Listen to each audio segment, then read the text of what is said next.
Siku ra vumbirhi ra ntshamo wa xikombelo xo hlawuleka xa Zuma xa leswaku muchuchisi advocate Biltona a suka eka nandzu wo tengisiwa ka Khale ka president. Mfumo wu lava leswaku khoti bangela etlhelo xikombelo xa Zuma u ri swihehlo ehenhleni ka advocate Dona swi hava timitsu.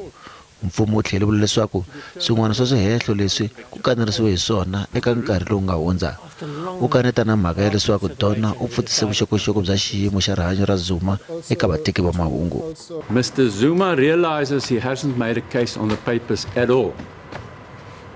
He's not asking for an opportunity to adduce any other evidence.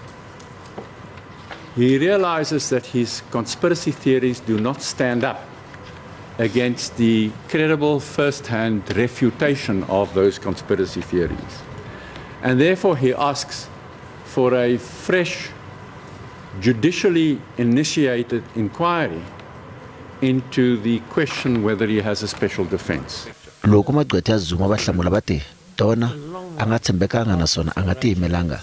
Advocate Dalimpovu u tlhele a hehla Dona hi matikhomele ma nga riki kahle. How could somebody be qualified to prosecute a particular case if actually their conduct is in breach of the Constitution or the Code of Conduct or the NPA Act? It's just a no-brainer. Muavanyisi u languteriwe ku tivisa xiboho xa yena hi siku ra 26 n'hweti leyi taka.